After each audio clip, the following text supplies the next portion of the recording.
आज की कहानी देवों के देव महादेव भगवान शंकर के बारे में है, या यूं कहें कि भगवान शंकर और उनके भक्त कुबेर के बारे में है। शिव भक्तों को यह कहानी पूरी जरूर पढ़ना चाहिए। कहानी कुछ इस प्रकार है। कुबेर, जिनको धन के देवता कहा जाता है, वह यक्षों के भी देवता थे। कहते हैं कि लंका पहले कुबेर की थी। रावण ने जब लंका पर कब्जा किया और कुबेर को वहां से निकाल दिया तो कुबेर को मुख्य भूमि की तरफ जाना पड़ा। प्रजा और राज्य को खोने के बाद कुबेर निराश हो गया था, इसलिए उसने भगवान शिव की आराधना और भक्ति शुरू कर दी। इस तरह से कुबेर एक शिव भक्त बन गया।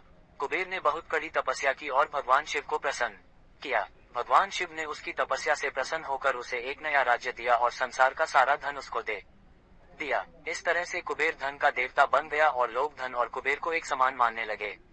संसार का सबसे धनी व्यक्ति बनने के बाद कुबेर भगवान शिव को बहुत कीमती वस्तुएं चढ़ाने लगा।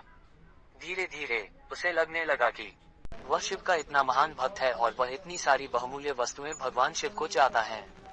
लेकिन सत्य तो यह था कि भगवान शिव ने कभी भी उसकी चढ़ाई विभूति के अलावा किसी और वस्तु को छुआ तक नहीं था। कुबेर जो यह मानने लगा था कि वह अब भगवान के लिए कुछ भी कर सकता है और उन्हें जो चाहिए वह दिलवा सकता है।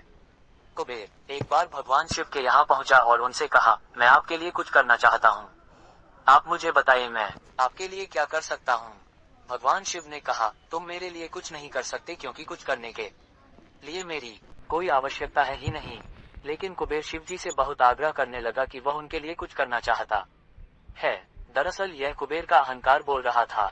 भगवान शिव ने अपने भक्त को सही मार्ग पर लाने के लिए एक लीला रची। शिव जी ने कहा, देखो कुबेर, मुझे तो कुछ भी नहीं चाहिए। अगर तुम करना ही चाहते हो तो वह जो बालक है। भगवान शिव ने गणेश जी की तरफ उंगली दिखाते हुए कहा, वह हमेशा भूखा रहता है। उसे एक दिन अच्छे से पेट भरकर खाना खिला दो, बस इतना मेरे लिए काफी होगा। कुबेर ने मन ही मन सोचा कि भगवान ने मुझसे मांगा भी तो क्या, एक बच्चे को खाना खिलाने का। बस यह सोचकर कुबेर गणेश जी को अपने साथ भोजन कराने के लिए ले गया। शुरू में कुबेर ने अपने कुछ रसोइयों द्वारा खाना बनाकर गणेश जी को स्वादिष्ट आना पिरोसा, लेकिन उसने देखा कि गणेश जी खाते ही जा रहे हैं, तो उसने कई सैकड़ों रसोइयों को बुलाकर प्रचुर मात्रा में खाना बनाना शुरू रखा।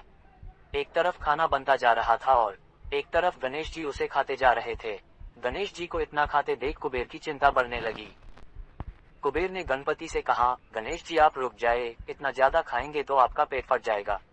गणपति जी ने मुस्कुराते हुए कुबेर से कहा, आप मेरी चिंता मत कीजिए, आप अपना वचन पूरा कीजिए। मुझे भूख लगी है, मुझे खाना खिलाए। कुबेर का अहंकार खत्म करने के लिए गणेश जी ने इतना खाना खाया कि कुबेर का सारा खजाना खत्म हो गया। यहाँ तक कि कुबेर को दूसरे लोगों से भी खाना मंगवाना पड़ा। कुबेर को इस बात का ज्ञान हो गया कि उसके विचार के छोटेपन की वजह से उसने अपने आप को भगवान शिव का महान भक्त समझ लिया था, जबकि सच बात तो यह थी कि भगवान ने जो कुछ उसे दिया है उसी का थोड़ा हिस्सा वो भगवान को दे रहा था, जबकि इस संसार का सारा धन भगवान के लिए एक दिन के भर से ज्यादा नहीं है। उसने भगवान शिव के पास जाकर अपनी गलती की माफी मांगी और उस दिन से उसकी जीवन की दशा बदल गई। दोस्तों, भगवान शंकर कितने दयालु और भोले हैं, इस बात से हम सभी परिचित हैं। वह अपने अच्छे और बुरे सभी भक्तों पर अपनी दया दृष्टि रखते हैं। पूरी कहानी ध्यान से पढ़ने के लिए धन्यवाद। अंत में यही कहूंगा, भोलेनाथ आप सभी को सुखी रखे। ऐसी ही पौराणिक कहानियां सुनने के लिए हमारे चैनल को सब्सक्राइब करें।